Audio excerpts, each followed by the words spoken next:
marah, hei Sri Mulyani, gitu umpama ini, Menteri Keuangan, ini apa ini?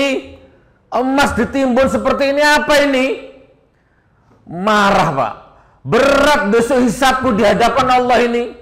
Haram hukumnya seorang pemimpin tidur enak, makan enak, sementara ada rakyatnya yang kelaparan. Ayo, buang semua ini emas ini, hambur ke rakyat. Gitu Pak. Semua stafnya tertunduk, sambil bergetar, sambil nangis. Wahai Amirul Mukminin, ketahuilah bahwa sekarang rakyatmu sudah kaya raya semua. Tidak ada satupun rakyatmu yang mau dikasih bansos, dikasih emas, nggak mau. Sudah makmur semua. Dan asal kau tahu, wahai Amirul Mukminin, sekarang ini di negeri yang kaya raya ini, engkaulah presiden termiskin sekarang ini. Jadi kalau engkau mau, ini emas untuk engkau saja. Rakyatmu sudah ada yang nggak mau. Merinding saya Pak. Bukan merinding apa, saya terbayang Jokowi, terbayang Prabowo, terbayang Puan Maharani saya ini. Baik saudaraku, tadi di depan itu ada banner, ada foto saya, ada tertulis judul tadi. Apa tadi judulnya tadi? Krisis kepemimpinan yang jujur. Kalau tidak salah, coba diingatkan kalau saya salah. Indonesia krisis darurat pemimpin yang jujur dan amanah. Itu bannernya di situ. Iya Bapak Ibu, saya tegaskan. Gara-gara saya punya pikiran seperti itu, saya dipenjara 2 kali. Itu gara-gara saya berpikir seperti itu 10 tahun yang lalu. Pertama di Bareskrim 10 bulan. Yang laporkan Gus Yakut, Menteri Agama. 10 bulan. Tapi aneh, Gus Yakut ini dipanggil terus ke pengadilan sebagai saksi, tidak pernah datang. Katanya pencemaran nama baik Ansor, pencemaran nama baik Banser. Pelapor Gus Yakut. Nah harusnya pelapor ini datang sebagai prinsipal, sebagai saksi. Diundang dengan baik, diundang dengan layak, diundang dengan resmi oleh jaksa, nggak datang-datang. Tapi saya tetap divonis 10 bulan mendekam di penjara. Alhamdulillah ya, saya nggak menyesal. Waktu proses penyidikan saya ditawari, opo? Waktu proses penyidikan saya ditawari, pengacara saya nemui saya. Saya tidak tahu pengacara ini jujur atau goda saya. Gus Nur, besok Gus Nur dibawa ke lantai 15 di Borgol. Pakai baju oranye di konferensi pers kan. Nah ini ada titipan salam. Kalau Gus Nur besok mau minta maaf ya kepada Ansor, kepada Banser, kepada Gus Yakut, maka besok Gus Nur bebas. Jadi tidak dilanjut perkaranya SP3. Tapi alhamdulillah saya milih di penjara daripada minta maaf. Saya nggak mau minta maaf. Nanti saja kalau sudah disidang, fakta persidangan, terbukti saya salah, baru saya minta maaf. Sekarang tidak apa-apa, saya di penjara saja. Saya tanya sama anak istri saya, beliau juga mendukung. Ya sudah Bi, jangan minta maaf. Bukan berarti ego, ini amar ma'ruf nahi munkar. Soalnya tuduhannya saya memecah belah bangsa, pasalnya itu. Saya pikir bangsa mana yang belah gitu kan? Cari bangsa mana yang belah. Rusia, Cina, Amerika, Indonesia, tidak ada bangsa yang belah Pak. Saya ini cuma rakyat biasa, jangankan mecah belah bangsa, mecah belah kelurahan aja saya nggak bisa. Itu. Lalu saya menimbulkan keonaran antar suku, antar ras, antar golongan, antar agama. Ini juga saya bantah di depan penyidik itu. Saya tunggu nanti di pengadilan. Kalau memang terbukti ada suku berantem gara-gara saya, baru saya minta maaf. Oh, Madura sama Jawa berantem berdarah-darah gara-gara Gus Nur, baru saya minta maaf. Oh, ada Kristen sama Hindu sama Konghucu sama Islam berantem berdarah-darah, baru saya minta maaf. Gitu Bapak-bapak ya Ibu. Jadi saya milih di penjara selama 10 bulan. Alhamdulillah. Tidak apa-apa. Lalu saya bebas 1 tahun di penjara lagi. ditangkap lagi. Ijazah palsu. Bukan alamat palsu ya, ijazah palsu. Dituntut 10 tahun, divonis 6 tahun. Saya jalani 4 tahun. Ini baru bebas kemarin 3 bulan yang lalu. Sampai sekarang ijazahnya nggak pernah ada. Jadi kalau ada teman-teman berdebat di TV tiap hari, itu nggak ada kekuatan hukum, Pak. Ini kalau ada orang hukum ya. Saya ini di pengadilan, Pak.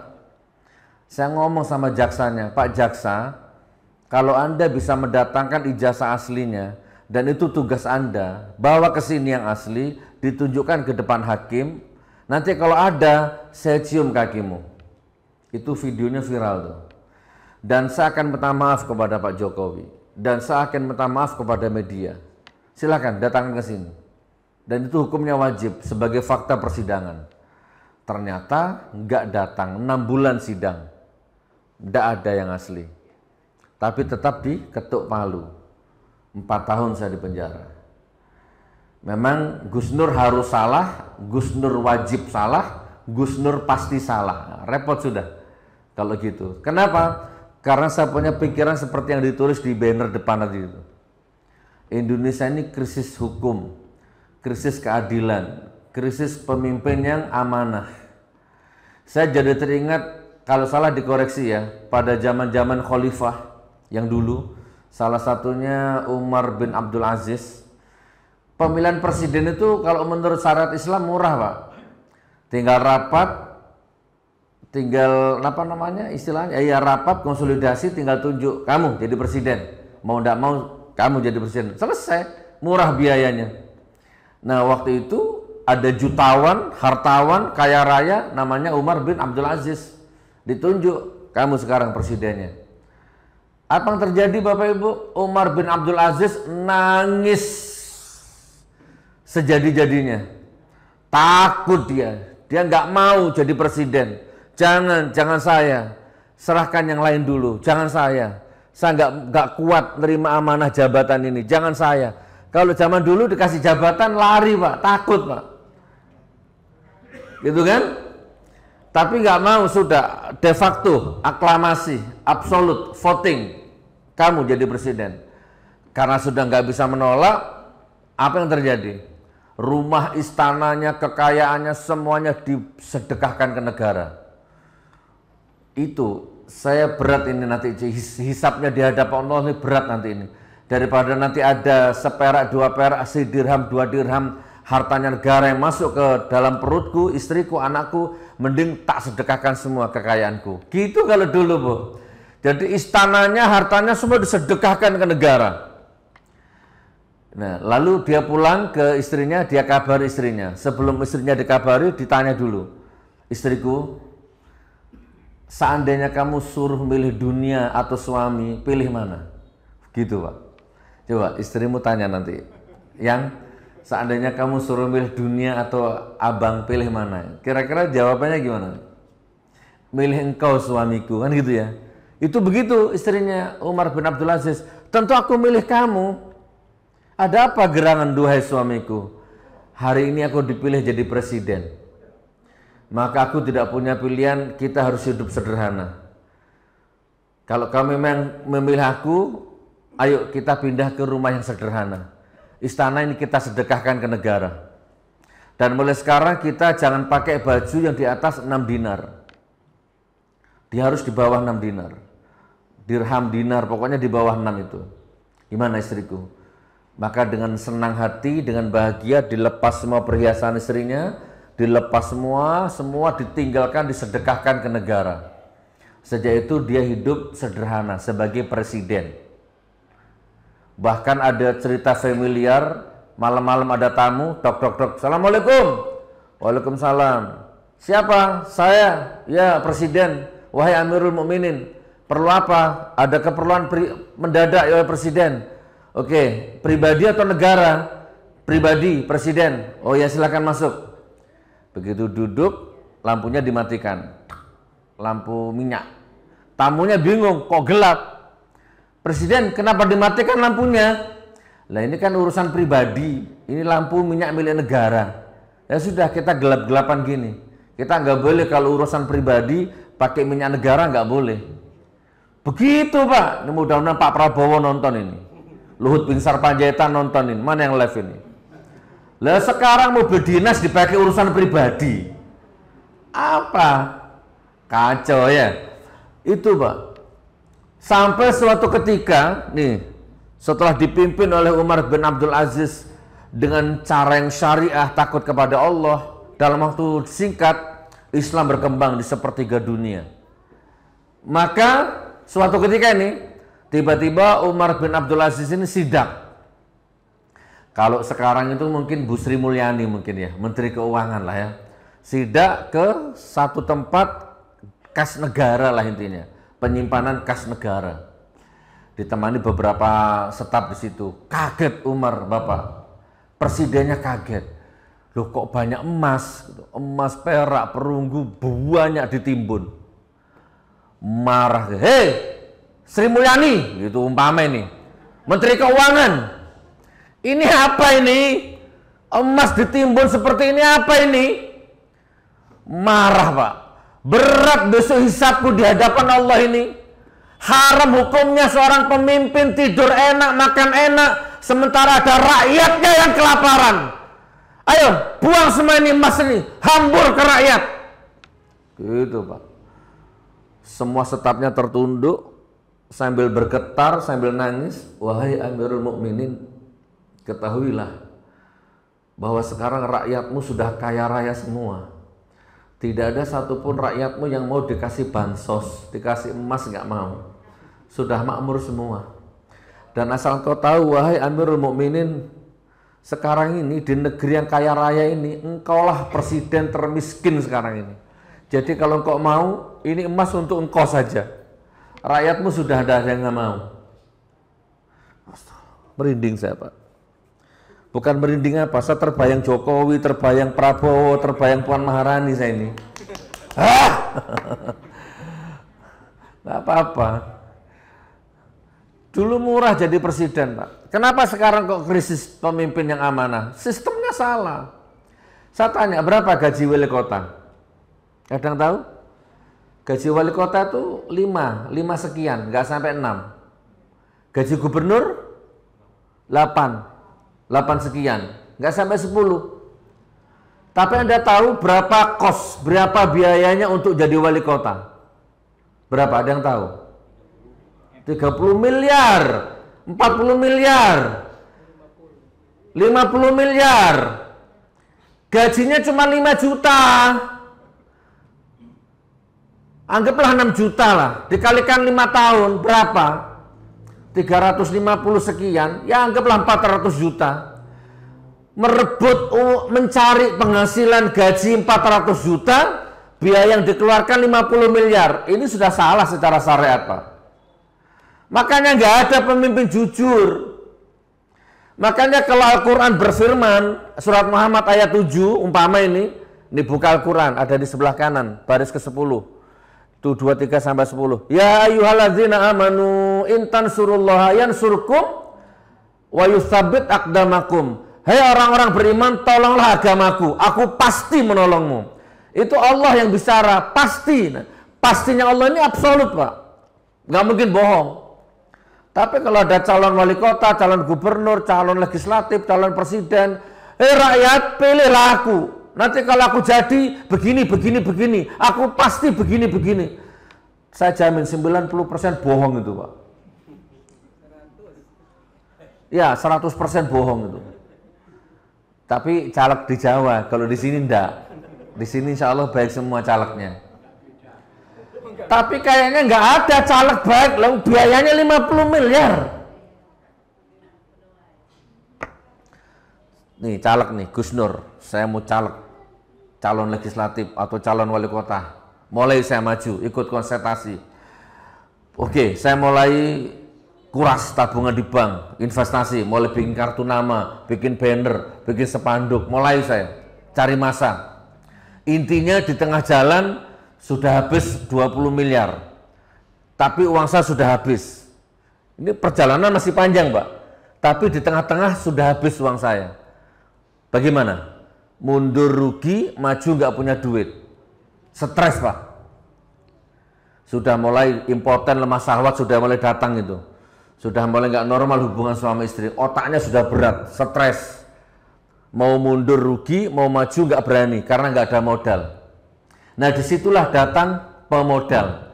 Disitulah datang investor. Boleh oligarki, boleh 9 naga, boleh 9 cacing, terserah.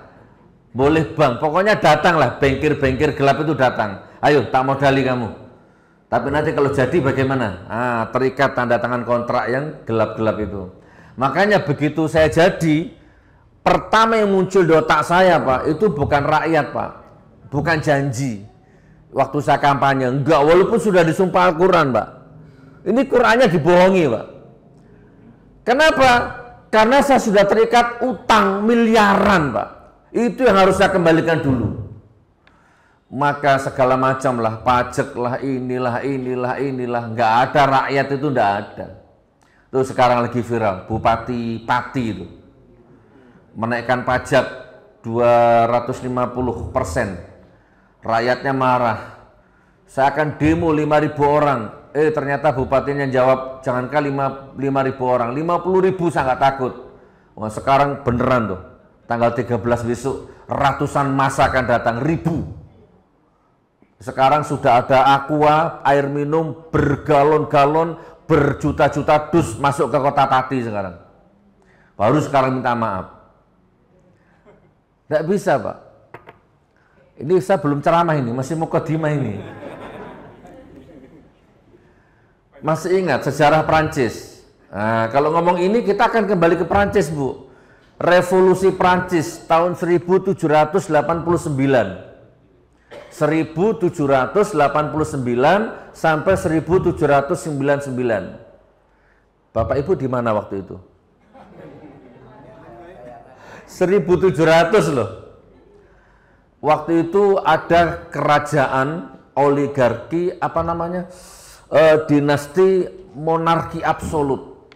Ya, kerajaan, tirani. Apa Pak? Otoriter. Bengis, jahat, kejam. Hampir 700 tahun berkuasa. Pak Harto cuma 32 tahun, Pak. Ini 700 tahun berkuasa kurang lebih. Jadi kalau ada rakyat tidak kuat bikin sambel, nggak ada lombok, lomboknya mahal, itu rajanya jawabnya gini, ya sudah nanam sendiri lomboknya, gitu Pak. Persis dengan Indonesia dulu ya.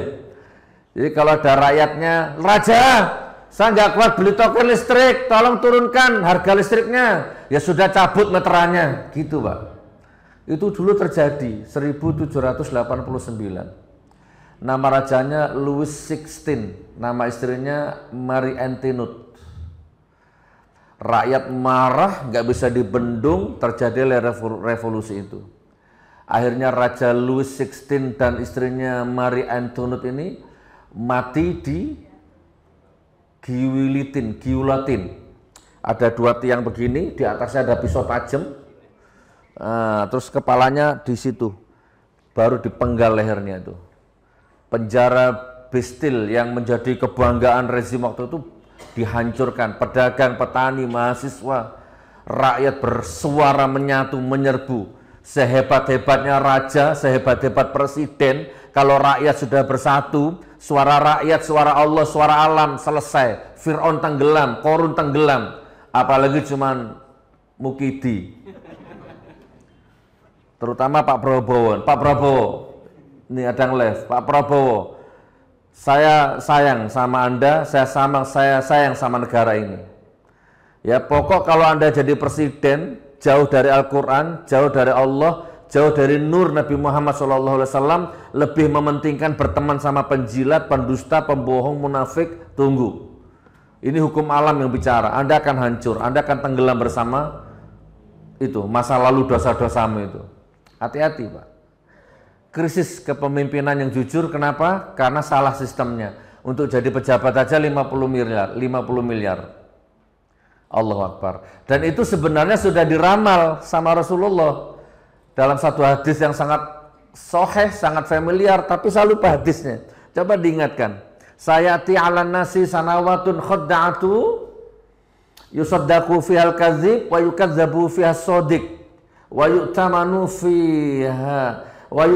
fihal kha'in wa yukhawwanu fihal amin wa yuntiku fihar ruwaibidah.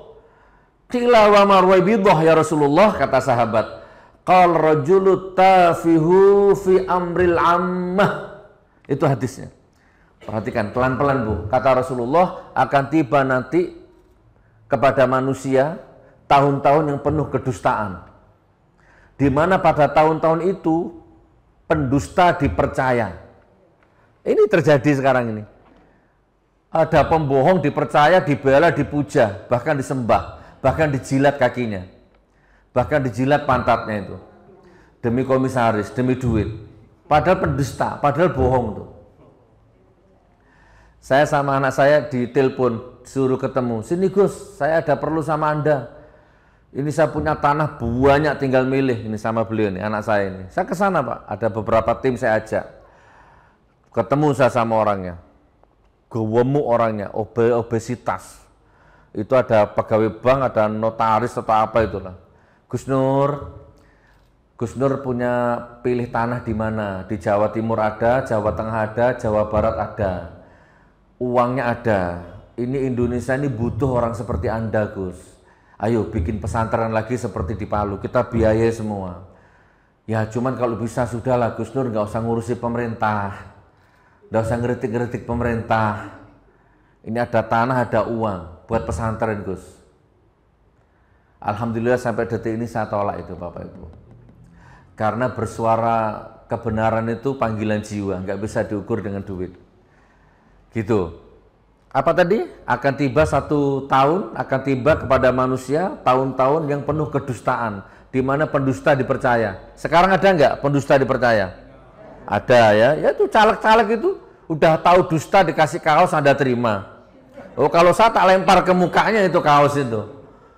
Kamu nggak usah ngasih lagi kamu nggak usah ngasih aku kaos, nggak usah ngasih aku duit. Kalau kamu jujur, aku yang keluar duit nanti. Rumahku siap jadikan posko relawan. Aku siap cetak banner. Jiwaku, nyawaku tak infakkan untuk kamu. Kalau kamu jujur, nggak usah bayar. Aku miskin, tapi aku punya harga diri. Kaos ini berapa harganya? Nggak sebanding dengan hisapnya kelak di hadapan Allah.